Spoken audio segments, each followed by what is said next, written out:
Once again, thank you for joining us. Deb Thurston, the third candidate for mayor, had confirmed this morning and has not shown up. So if she shows up, she will be welcome to join us. Thank you very much. Firstly, Mary Ann Suttles, City of Prescott. I've been a resident for about 37 years, raised my boys here, been very active in the community, not just in my job, but in different clubs and organizations, and I'm extremely pleased to have the turnout that we have this afternoon. I believe this particular election is a very, very important one for this community to decide upon. It's got community effort, it's got different tents that we have friends in. It's a situation of who do you think should be that mayor for the next 2 years. I've served on council for the last 8. I served again in the early 90s. I've served under 4 different mayors. I think that might be something to hang my hat on. I don't know too many council or others that have been able to do that. Prescott is at that turning time, and I think our economy is changing.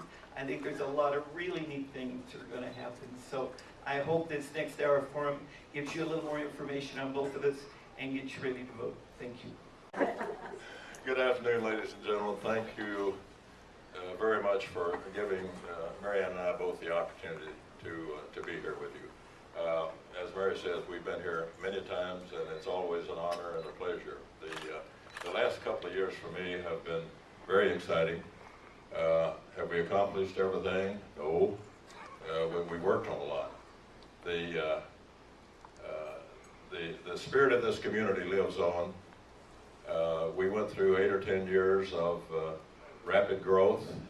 We were in a race for rooftops, just like the other communities in Arizona. And some of the problems that come with rapid growth are facing us now. We had lots of money for a while. The last couple of years, we don't have much money, and we're having to be much more frugal and more business-like in how we spend our money. Next year, I think, will be the test of all the years, because we're now have reached a point that our means of survival is sales tax. And one of the reasons that you've seen so much emphasis lately, the last almost year, on tourism is that we know that we can do more, we can increase our sales tax faster with folks coming from out of town and spending their money here than any other method. It'll take a long time for us to grow the economy without fresh input, fresh dollars, and lots of folks coming and joining us and sharing the assets that we have.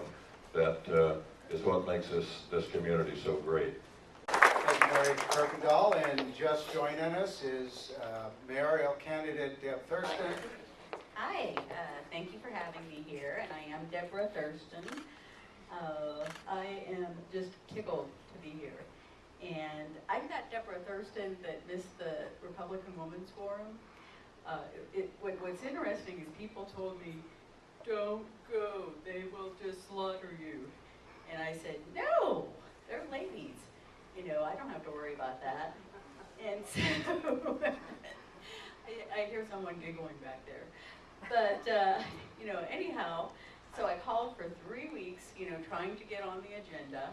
And finally, at the last minute, someone contacted me, and sure enough, they got me on the last minute, but forgot to leave a number where I could call back if there was an emergency. And as it turns out, I was horribly ill that morning.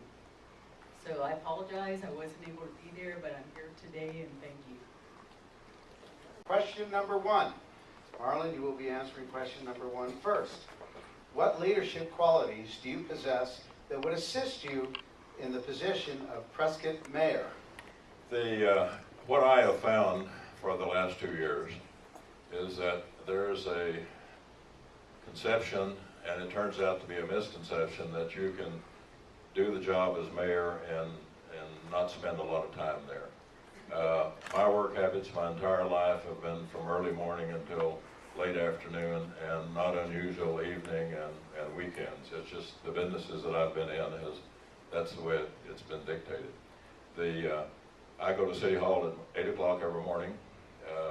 Sometime during the early part of the morning, we'll have a conference and a meeting, discussion with the city manager and learn what is going on, what's going to be important, and what we're going to be faced with from the elected side, who has a distinct responsibility being involved in city government.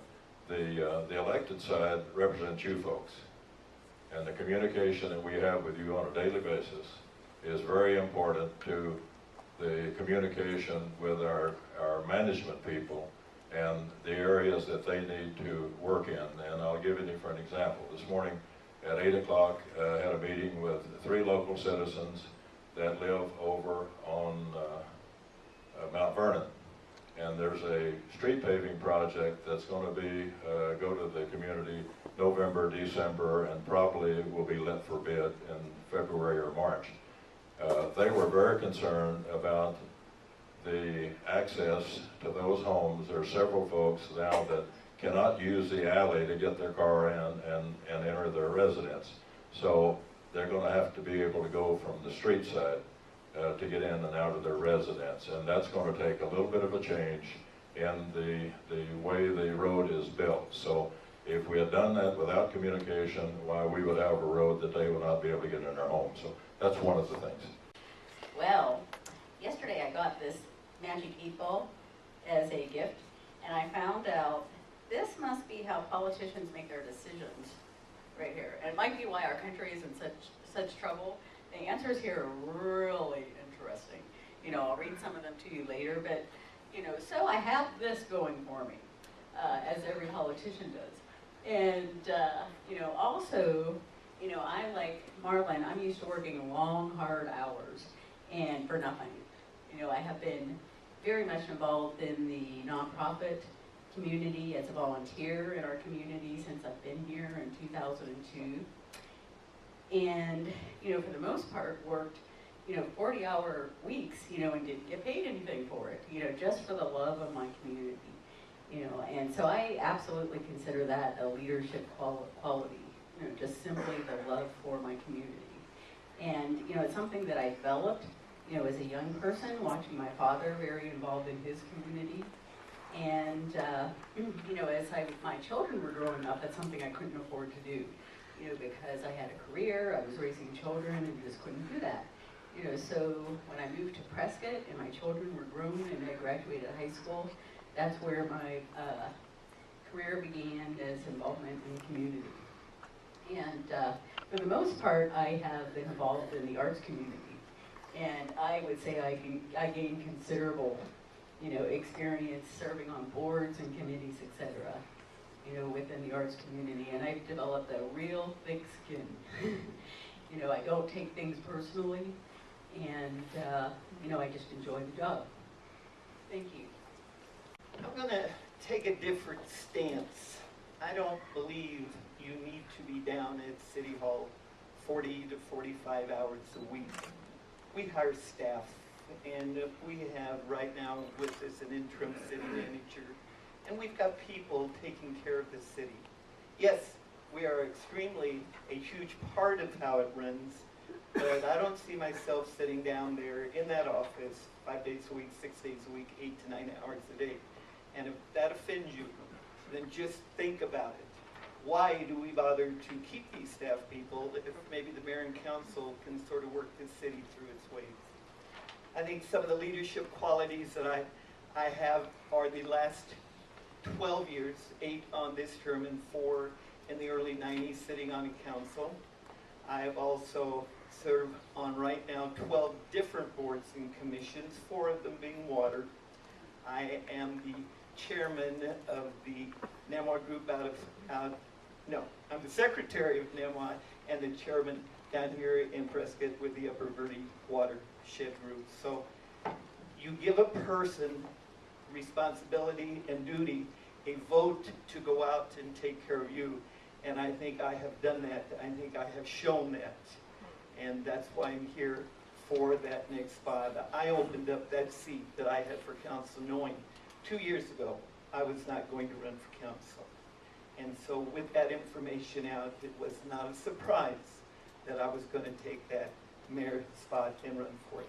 Thank you. A recent city charter amendment created an outside vendor fee regarding waste management. Do you agree with this change?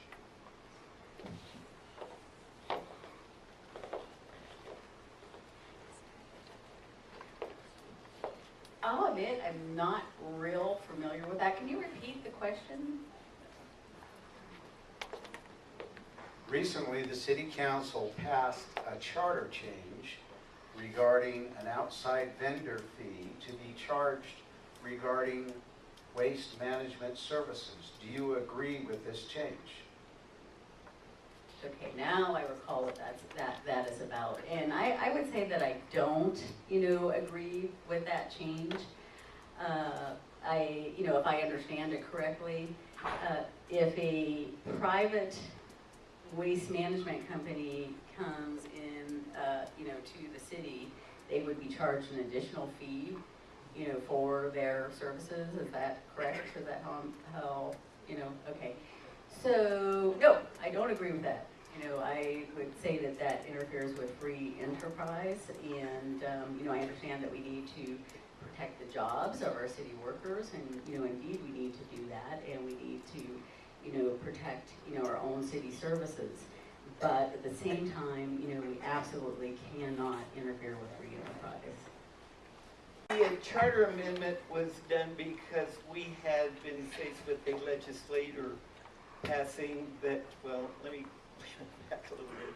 The legislative group had passed that privates can now come into city and do their garbage pickup. And there were only 3 cities that affected right now. The larger cities had that done previously, which was Prescott, Sierra Vista, and I cannot think of the 3rd one.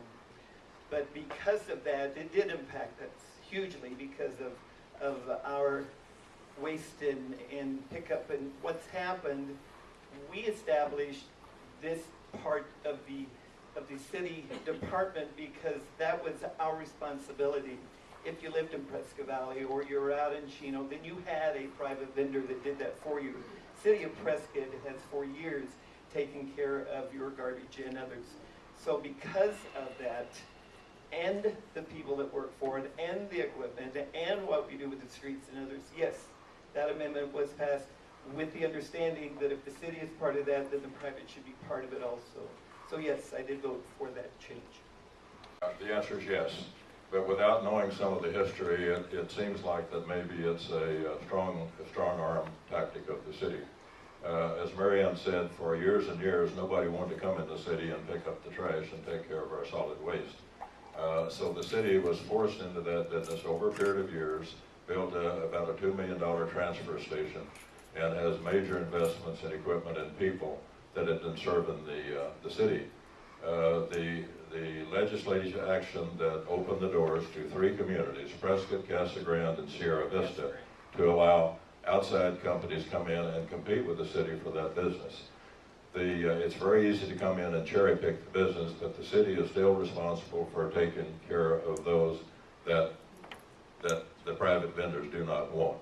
And but what we're really talking about is the fee that the city charges that private vendor for the wear and tear on our streets, our alleys, and some other things. And that we have a franchise fee across the city of about 5%. The telephone company pays it, the cable company pays it, APS pays it, and even internally, we charge our city waste collection service internally 5% of their gross receipts to go over to the Public Works Department to assist Public Works and the costs that it takes to maintain the damages and so forth that's done. So all we've did is say, we want this outside vendor to pay the same 5% that we internally pay and the same 5% that we charge the other vendors that provide a service in Prescott. So yes, it's a fair thing to do. It's not it's the way we do business. And the city has lost about $200,000 annually from the revenue that they were receiving. And this way, at least the city gets some recovery. Thanks.